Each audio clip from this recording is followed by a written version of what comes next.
The galactic mediation chamber floated in the starless void between systems, its crystalline structure catching and refracting the light of distant stars. Constructed centuries ago as a neutral ground for warring factions, the station had witnessed countless negotiations, treaties, and betrayals. Today, however, it would host something unprecedented: the first human representative at an interstellar peace summit. Year 3297. The galaxy had been embroiled in conflict for so long that war had become an institution rather than an aberration. 5 dominant warlords controlled vast swathes of territory, their forces engaged in a perpetual dance of aggression and temporary alliances. Their conflicts had shaped galactic politics for over 300 years, and the idea of true peace seemed as distant as Earth was from the station currently orbiting Veritas IV. In the station's central command hub, lead mediator Saralek reviewed the summit protocols for the 12th time that morning. Tall and willowy with iridescent scales that shifted from blue to green depending on the light, Saralek had overseen 17 major peace talks in his long career. None had made him as anxious as today's summit. "Remind me again why we agreed to this?" he asked, not looking up from his holographic display. Technician Vex, a compact being with multiple limbs, working simultaneously across several control panels, made a clicking sound that indicated amusement. The Galactic Council insisted. Apparently, humans have shown remarkable adaptive capabilities in their brief time among the stars. "Remarkable is one word for it," Saralek muttered. "Disruptive is another. They've been spacefaring for less than 2 centuries, and already they've changed trade routes, cultural exchanges, and now they want a seat at the highest diplomatic table in the galaxy." Press liaison Rena, monitoring communications from her station, joined the conversation. Her holographic form flickered slightly as she split her attention between multiple information streams. "The public fascination with humans is unprecedented. Every major network across 17 systems has requested coverage." "Denied," Saralek said automatically. "Standard protocol. No live broadcasts until agreements are signed." "That's just it." Rena's hologram leaned forward conspiratorially. "The human representative specifically requested transparency. They want the proceedings broadcast." Saralek's scales rippled in distress. "Absolutely not. The Warlords would never—" "The Warlords have agreed," Rena interrupted, her expression a mixture of disbelief and excitement. "All 5 of them." Silence fell over the command hub. "That's impossible," Vex finally said. "Warlord Zen hasn't allowed recording devices in her presence for a century, and Warlord Thrak has executed journalists for merely requesting interviews," Saralek added. Rena's hologram shrugged. "Apparently, they're curious about humans too." Saralek turned to stare out at the vast emptiness of space. "Something unprecedented is happening here. I'm not certain it's something good." At that moment, sensors indicated the approach of the first diplomatic vessels. The Warlords had arrived. The meditation chamber's grand hall had been meticulously prepared for the occasion. 5 ornate chairs, each designed to accommodate the specific physiological needs of its occupant, were arranged in a perfect pentagon around a central negotiation table. Above, protective fields hummed softly, ready to prevent any outbreak of violence. Below, the transparent floor revealed the swirling gases of Veritas Thor, a constant reminder of the neutral ground upon which they gathered. The Warlords entered one by one, each with their own elaborate procession. First came Warlord Zen, leader of the hegemony of 10,000 suns. Her cybernetically enhanced body gleamed with precious metals, and her retinue of identical clone guards moved in perfect synchronization, ancient and calculating. Zen had survived countless assassination attempts and betrayals through a combination of ruthless intelligence and technological superiority. Next entered Warlord Thrak of the Crimson Dominion, massive and imposing, his leathery hide bearing the scars of 1,000 battles. He carried no visible weapons. He needed none. His species could generate devastating energy blasts from specialized organs, a capability that had helped him conquer 7 star systems in a single campaign. The third to arrive was Warlord Izal, representing the Quantum Collective. Izal's form was in constant flux, shifting between various states of matter as the collected consciousness of trillions of nanites made decisions through instantaneous democracy. The collective had the smallest territory of the 5 warlords, but controlled the most advanced technology. Warlord Kresh entered with characteristic stealth. One moment the seat was empty. The next, the insectoid commander of the Shadow Swarm occupied it, compound eyes taking in every detail of the chamber. Kresh's empire specialized in intelligence gathering and assassination, making the warlord both the most informed and the most paranoid leader present. Finally, Warlord Voskal glided in, surrounded by a shimmer of psychic energy. The leader of the telepathic consortium was accompanied by no guards or advisors. None were needed when you could control the minds of most sentient beings. Only the specialized dampening fields of the meditation chamber prevented Voskal from simply ending the conflict by dominating the other warlords' minds. Soralek took his position at the mediator's podium, his scales now a formal, neutral gray. Esteemed leaders, I welcome you to the 712th Galactic Mediation Summit. Before we begin formal negotiations, I must inform you of an unprecedented development. The warlords, who had been pointedly ignoring each other, now focused their attention on Soralek. As you are aware, the species known as humans have recently joined the interstellar community. The Galactic Council has granted them observer status at this summit, with the right to send one representative. Warlord Thrax's gravelly voice rumbled through the chamber. We are aware of this concession. What of it? The human representative is currently 10 minutes late, Soralek announced, his tone conveying the severity of this breach of protocol. A strange sound emerged from Warlord Izal as the nanite cloud vibrated in what might have been amusement. How very biological of them. Perhaps they reconsidered the wisdom of placing themselves in a room with the 5 most powerful military leaders in the galaxy. Kresh chittered, mandibles clicking together. At that moment, the chamber doors slid open, and a single figure stepped through. Dr. Mara Kendall walked into the Galactic Mediation Chamber with the casual confidence of someone entering a neighborhood cafe. Her attire, simple black pants and a blue tunic, stood in stark contrast to the elaborate ceremonial garb of the warlords. She carried a worn leather briefcase in one hand and paused just inside the doorway to take in the scene. "Sorry I'm late," she said with a smile that crinkled the corners of her eyes. "The station's gravity adjustments take some getting used to." Soralek's scales rippled with embarrassment. "Dr. Kendall, we expected you to arrive with a formal delegation." "Just me." "I'm afraid," Dr. Kendall replied, approaching the central table. "Earth's diplomatic corps believes in a personal touch."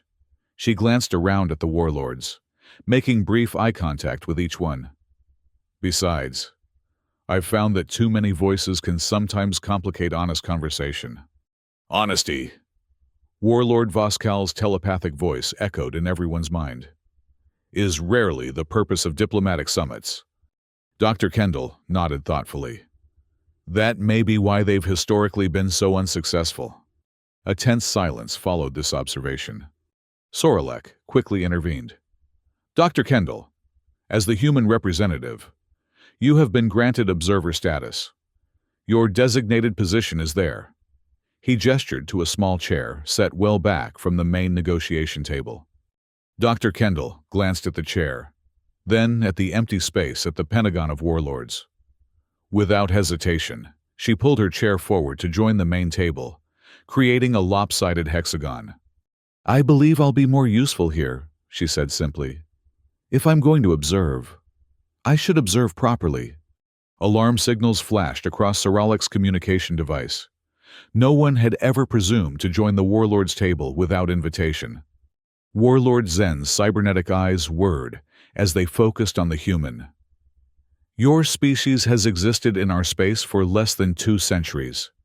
You control no significant territory, possess no formidable military, and have contributed minimally to galactic technology. What exactly do you hope to observe, human? Dr. Kendall set her briefcase on the table. I'm here to learn. Warlord Zen.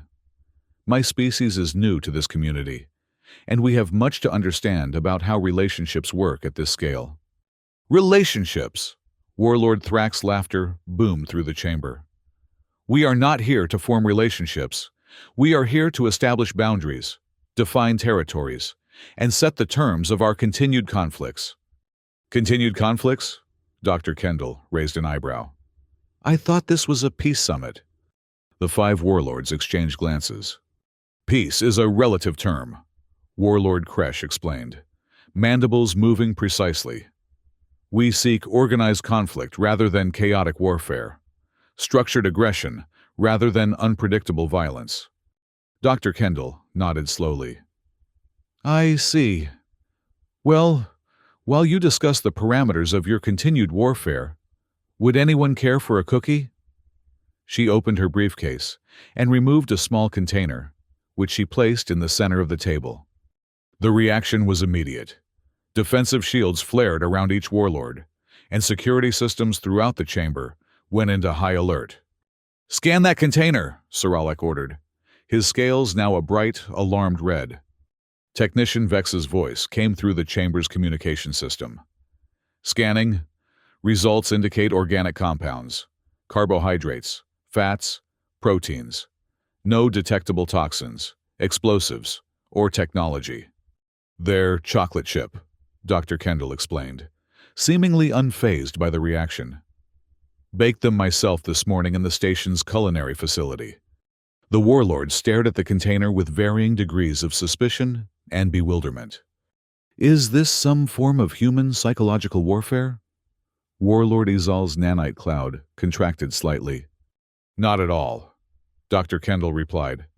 Where I come from, sharing food is a way to create a welcoming environment. Breaking bread together, or cookies, in this case, helps establish a foundation for honest conversation. We do not require sustenance during these proceedings. Warlord Voskal's telepathic voice was cool and dismissive. Dr. Kendall shrugged. Of course not. It's a gesture, not a necessity. She took a cookie for herself and bit into it. Delicious, though. The station's synthesizers are quite impressive. After a moment of continued tension, Saralek attempted to regain control of the proceedings. If we could return to the formal agenda. Actually, Dr. Kendall interrupted gently, I wonder if we might begin with introductions. Not your titles and territories. I've studied those extensively. But perhaps something about yourselves. What brought each of you to leadership? The chamber fell silent again, but this time with a different quality, confusion rather than hostility. Our personal histories are irrelevant to these negotiations, Warlord Zen stated flatly. I disagree, Dr. Kendall said, finishing her cookie. Understanding each other's motivations and backgrounds can create context for your current positions. It might reveal common ground you haven't recognized. Common ground is not our objective, Warlord Thrak growled. Then what is? Dr. Kendall asked simply. The directness of the question seemed to catch the warlords off guard. Soralek intervened quickly. The formal agenda begins with territorial boundary discussions, followed by resource allocation negotiations, military limitation proposals, and finally, conflict resolution mechanisms. All important topics, Dr. Kendall acknowledged. But they address symptoms rather than causes. I'm more interested in why this conflict has persisted for centuries. Because peace is weakness, Warlord Thrak stated.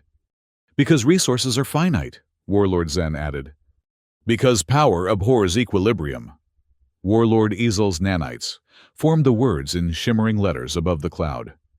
Because trust is foolish, Warlord Kresh chittered. Because unity requires submission, Warlord Voskal's telepathic voice concluded. Dr. Kendall considered each response thoughtfully. Fascinating. 5 completely different reasons for perpetuating the same conflict. She reached into her briefcase again. Would anyone mind if I recorded these perspectives? For Earth's diplomatic archives? Before Saralek could object to this breach of protocol, Warlord Zen leaned forward. Human, your presence here is tolerated, not welcomed. Your questions are irrelevant, your methods inappropriate, and your understanding limited. These negotiations will proceed according to established protocol. Dr. Kendall nodded, closing her briefcase. Of course, Warlord Zen. I apologize for the disruption. She settled back in her chair, hands folded in her lap, the picture of attentive observation. Saralek, relieved, began the formal proceedings. As the warlords engaged in the familiar dance of threats, counter-threats, and calculated concessions, Dr. Kendall remained silent, watching intently. 3 hours into the negotiations, as Warlord Thrak and Warlord Kresh argued vehemently over a disputed asteroid belt, Dr. Kendall raised her hand like a student in a classroom. Saralek, surprised by the gesture, hesitated before acknowledging her. Yes, Dr. Kendall? I wonder if I might ask a clarifying question, she said politely. Warlord Thrak grunted in irritation. Make it quick, human. Thank you, Warlord. Dr. Kendall turned to Warlord Kresh. You mentioned that this asteroid belt contains rare mineral deposits crucial to your shipbuilding industry. If I understand correctly, similar deposits exist in the Vernathi system, which is firmly within your territory. Why is this particular belt so important? Warlord Kresh's compound eyes gleamed. The Vernathi deposits are nearly depleted after 2 centuries of mining. The Shrikal belt represents the next 50 years of our industrial capacity. Dr. Kendall nodded, then turned to Warlord Thrak.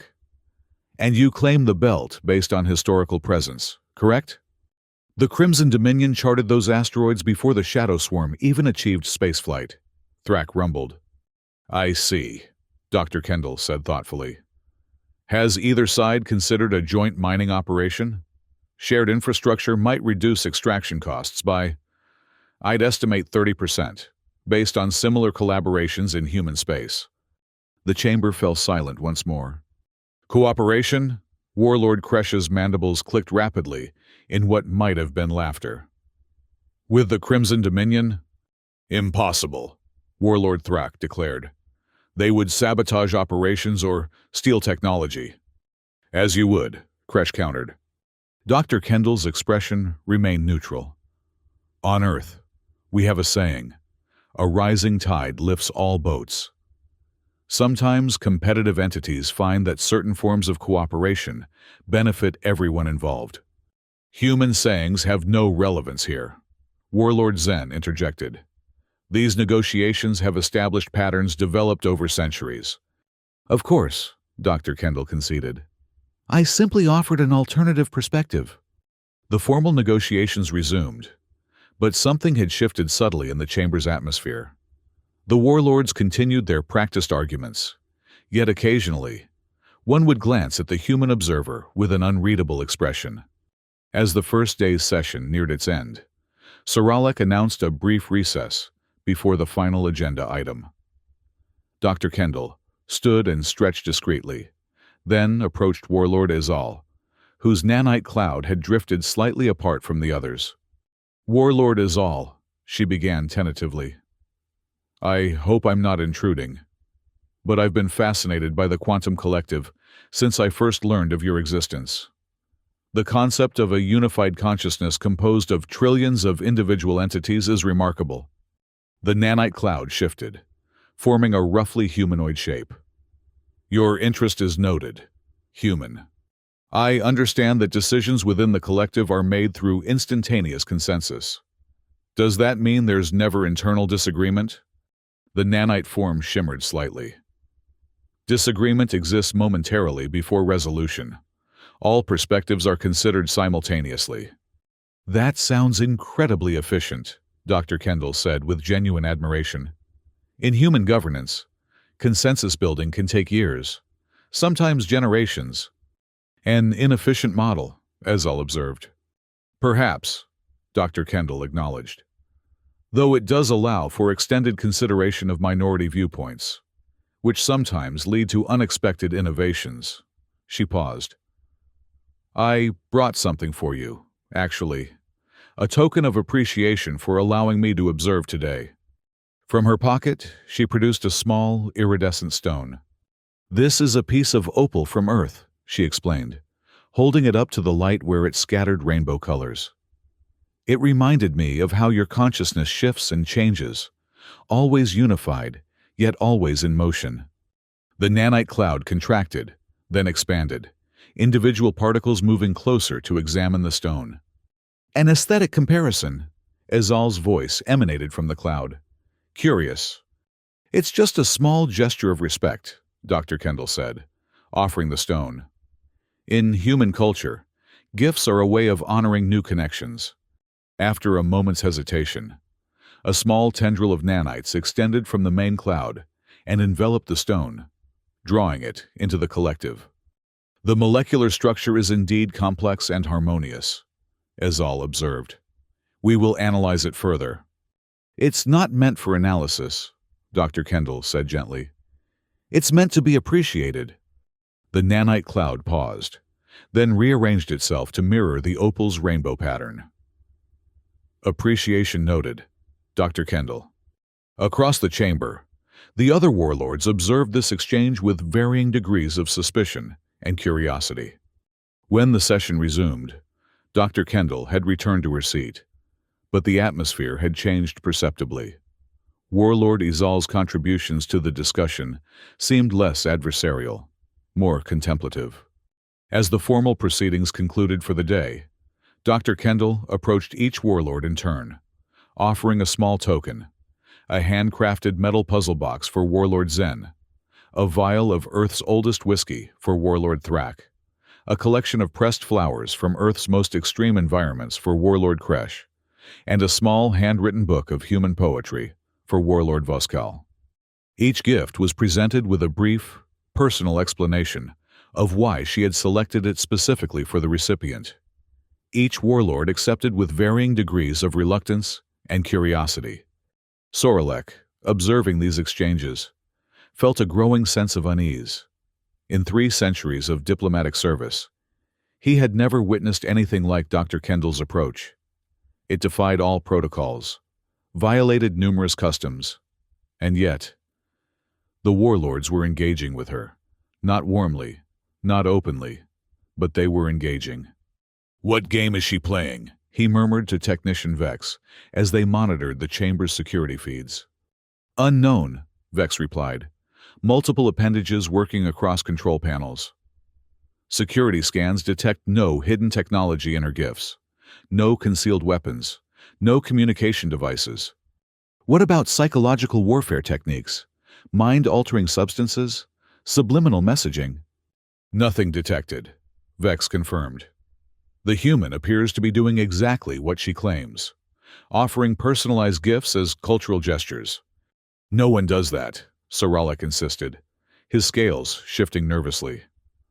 Not at this level of negotiation. There must be an ulterior motive. Perhaps, press liaison. Rena's hologram interjected. The ulterior motive is exactly what she stated, establishing a foundation for honest conversation. Sorelek snorted dismissively. 5 centuries of warfare won't be undone by cookies and trinkets. Of course not, Rena agreed. But has anything else worked? The question hung in the air, unanswered. The second day of negotiations began with an unexpected development. Warlord Zen arrived at the chamber 12 minutes early and requested a private conversation with Dr. Kendall. In a small antechamber, the cybernetically enhanced warlord studied the human with calculating precision. Your puzzle box, Zen began without preamble. It contained no technology, no hidden messages, No trackers or surveillance devices. No, Dr. Kendall confirmed. It's simply a puzzle box, handcrafted by an artisan on Earth. I solved it in 3.7 seconds, Zen stated. Dr. Kendall smiled. Impressive. It takes most humans several hours, sometimes days. Then, why gift me with something so trivial? It presents no challenge, offers no strategic advantage, contains no valuable intelligence. Because it wasn't a test. Warlord Zen, Dr. Kendall explained. It was an invitation to experience something humans enjoy, the satisfaction of solving a physical puzzle with our hands, rather than our technology. Zen's cybernetic eyes whirred as they adjusted focus. You expect me to believe that your gesture was without strategic purpose? I wouldn't say that, Dr. Kendall replied thoughtfully. I chose a puzzle box for you specifically because I thought you might appreciate the craftsmanship, even if the puzzle itself wasn't challenging. Every gift has an intention behind it. In this case, to create a moment of connection, however brief. Connection is irrelevant to these negotiations. Is it? Dr. Kendall asked. You've been fighting the same enemies for centuries. You know their strategies, their weaknesses, their patterns. Yet nothing changes. Perhaps what's missing isn't tactical knowledge, but understanding. Zen was silent for a moment, internal systems processing this statement. Understanding of what? Of why you fight. Of what each of you truly wants beyond victory. Dr. Kendall leaned forward slightly. May I ask you something personal, Warlord Zen? You may ask. I may not answer. Fair enough, Dr. Kendall nodded. In all your centuries of leadership, what has been your most satisfying achievement? Not your greatest victory or most successful conquest. Your most satisfying achievement. Zen's expression remained impassive, but something flickered in her cybernetic eyes. A rapid calculation. A reassessment. The neural integration network, she finally said. A system that allows direct consciousness transfer between organic and synthetic platforms. It took 87 years to perfect. It has saved 12,963 of my people from death when their organic bodies failed. Dr. Kendall's expression softened. That's remarkable. A technology that preserves life rather than ends it. Preservation of my people's consciousness is a military necessity, Zen stated flatly. Experience and knowledge are strategic assets. Of course, Dr. Kendall agreed. But they're also individuals with value beyond their strategic worth, aren't they? Before Zen could respond, the Chamber's notification system announced the imminent start of the day's session. As they returned to the main chamber, Warlord Zen's typically rigid posture seemed subtly altered. Throughout the morning's negotiations, the cybernetic warlord's contributions were more measured, less immediately dismissive of others' positions. By midday, a pattern had emerged. After each session break, Dr. Kendall would engage one of the warlords in private conversation. Each time, the discussion began with reference to the gift she had presented, then shifted to seemingly innocuous personal questions. And each time, the warlord returned to negotiations subtly changed. Not dramatically, not obviously, but perceptibly. After Dr. Kendall's conversation with Warlord Thrak, the massive warlord actually acknowledged a logical flaw in his own territorial claim, something unprecedented in hundreds of years of negotiations. Following her discussion with Warlord Kresh, the insectoid leader proposed a modified intelligence sharing protocol that would benefit multiple factions rather than just the Shadow Swarm. After speaking privately with Warlord Voskal, the telepathic leader voluntarily strengthened personal psychic shields, creating a more comfortable environment for the other participants. By the end of the second day, Saralek was thoroughly bewildered. The negotiations were progressing more productively than any summit in his experience. Yet no formal agreements had been reached, no treaties drafted, no concessions formally acknowledged. What exactly is happening? He asked Rena and Vex as they reviewed the day's proceedings. The human appears to be building relationships rather than negotiating terms, Rena observed, her holographic form cycling through recorded moments from the day's sessions. That's not how interstellar diplomacy works, Saralek insisted. These are warlords responsible for billions of deaths, not potential friends at a social gathering. Vex's multiple appendages worked across control panels, analyzing data. Biological and technological readings show decreased stress indicators in all 5 warlords compared to historical baselines at previous summits. Aggression markers are down by an average of 37%. That's impossible, Saralek murmured. These beings have hated each other for centuries.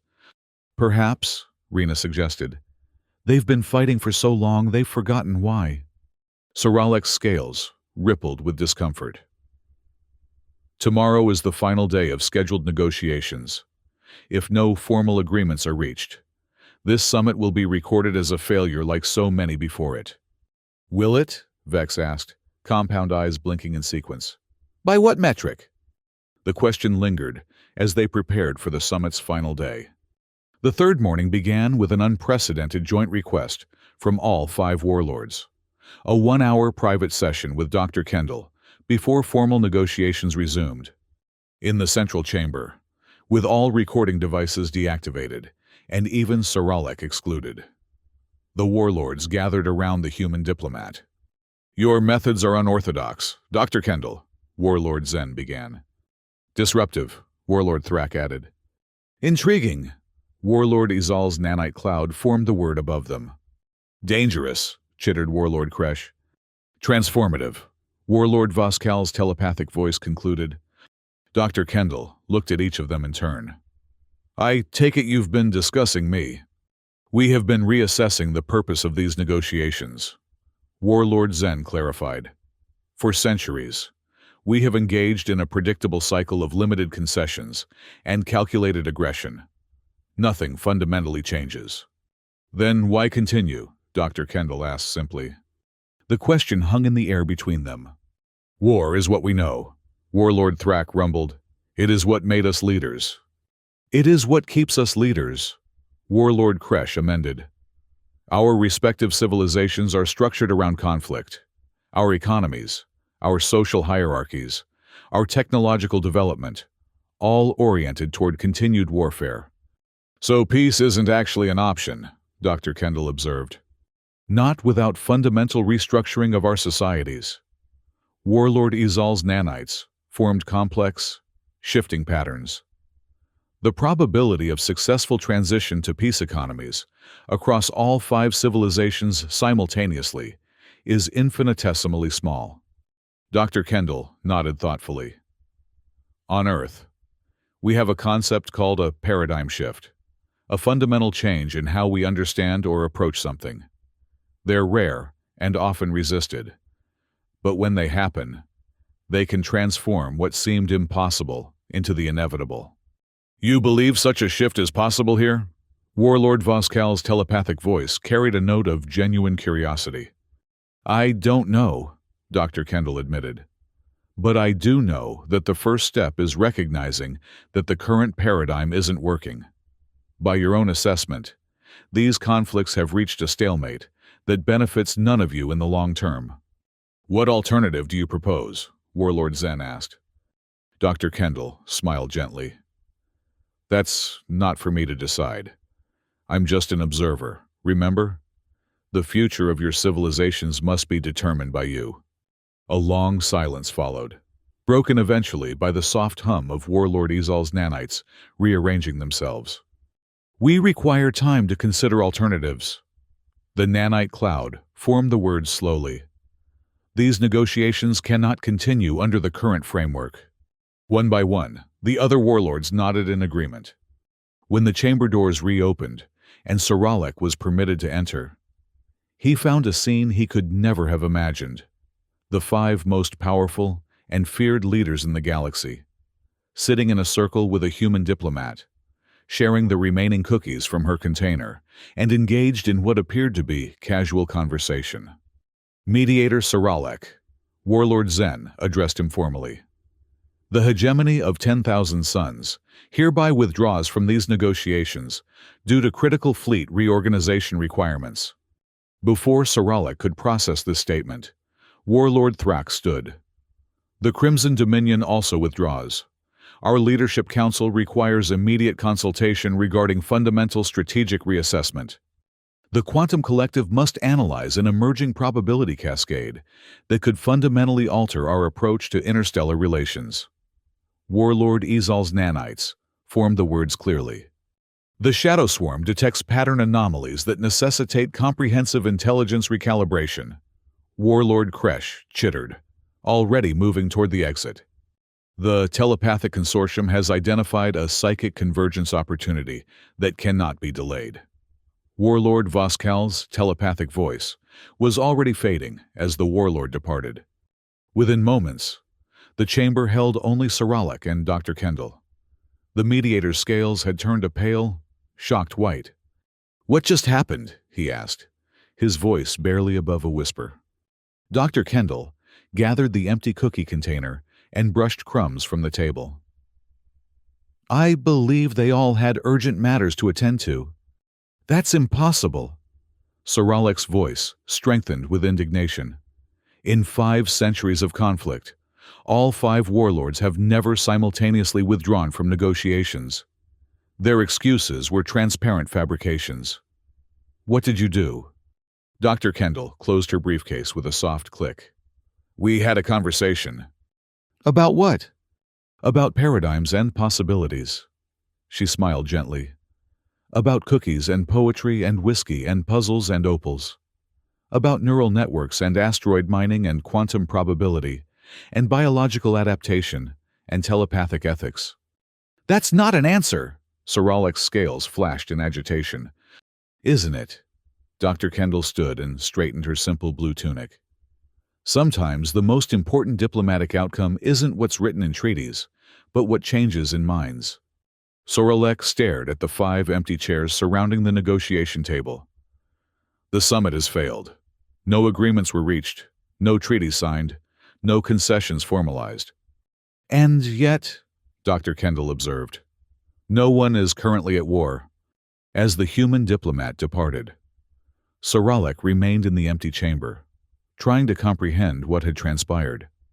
After several moments, he noticed 5 small objects placed precisely at the center of the table where the cookie container had been. A component from Warlord Zen's cybernetic arm, a scale from Warlord Thrax's leathery hide, a small cluster of nanites from Warlord Izal's cloud, a molted mandible from Warlord Kresh, a crystal focus used in Warlord Voskal's psychic amplification. Beside them lay a handwritten note in unfamiliar human script. "Sometimes peace begins not with agreements between enemies, but with questions asked of ourselves." In the days that followed, the galactic political landscape underwent a seismic shift that left analysts and historians scrambling to understand what had occurred. Warlord Zen announced a unilateral refocusing of the hegemony's resources toward neural network expansion for civilian applications, withdrawing forces from 3 disputed systems. Warlord Thrak declared a strategic reassessment period, during which the Crimson Dominion would cease all offensive operations to conduct internal restructuring. The Quantum Collective under Warlord Izal began dismantling military installations along its borders, converting them to research outposts focused on cross-species technological collaboration. Warlord Kresh's Shadow Swarm initiated unprecedented transparency protocols, publicly revealing intelligence that helped diffuse 3 potential flashpoints of conflict. Most surprising of all, Warlord Voskal established a telepathic ethics council composed of representatives from all sentient species, with binding authority over the consortium's use of psychic abilities in interstellar relations. No formal peace treaty had been signed. No official end to hostilities had been declared. Yet, across the galaxy, weapons fell silent as confusion and cautious hope spread through systems that had known only war for generations. In the Galactic Mediation Chamber's command hub, Press Liaison, Rena's hologram flickered with unprecedented activity as she managed the flood of media inquiries. Everyone wants to know the same thing, she reported to Saralek. What did the human say to make 5 warlords resign simultaneously? Soralek, his scales a contemplative blue-green, stared out at the stars. Perhaps the question isn't what she said, but what she asked. Technician Vex looked up from the monitoring systems. The pattern makes no logical sense. These warlords have ignored pleas from billions of their own citizens, rejected the interventions of the most skilled negotiators in the galaxy, and dismissed centuries of diplomatic efforts. Why would they listen to a single human with no political power or military authority? Because, Saralek realized slowly, she was the first one who didn't try to make them do anything. Explain, Vex requested, compound eyes blinking in sequence. Every mediator before her, myself included, approached them as warlords who needed to be persuaded, coerced, or manipulated into peace. She approached them as individuals who might want something more than eternal conflict. A naive approach, Vex observed. Perhaps, Saralek acknowledged. Or perhaps naivety was precisely what was needed. Someone who hadn't spent centuries assuming that peace was impossible. On Earth, Dr. Mara Kendall submitted her official report to the Diplomatic Corps, a single page containing the 5 small tokens left by the warlords, and a brief statement. The most effective diplomatic tool humanity can offer, the galaxy, isn't our technology, our military capability, or our economic potential. It's our newness, our willingness to question patterns that older civilizations have accepted as inevitable. Sometimes the most disruptive force isn't strength or cunning, but simple curiosity and genuine interest in the answer when we ask, why does it have to be this way? Across 5 star systems, 5 former warlords contemplated similar questions. None could precisely articulate what had changed during those 3 days in the mediation chamber.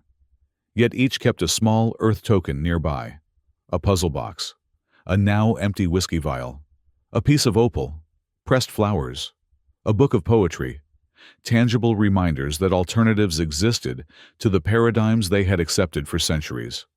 And in the void between systems, the galactic mediation chamber floated empty once more, its central table still bearing the nearly invisible crumbs of chocolate chip cookies, humble remnants of the most successful, failed peace summit in galactic history. 6 months later, as the 5 former warlords gathered again, this time on Earth, at Dr. Kendall's modest home by the sea, they finally had an answer to the question that had reverberated through galactic media. Why had they resigned?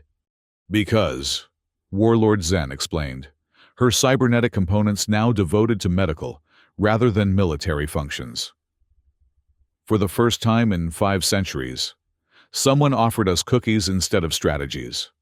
Someone brought gifts instead of demands, Warlord Thrak added, his massive frame now adorned with cultural rather than military insignia.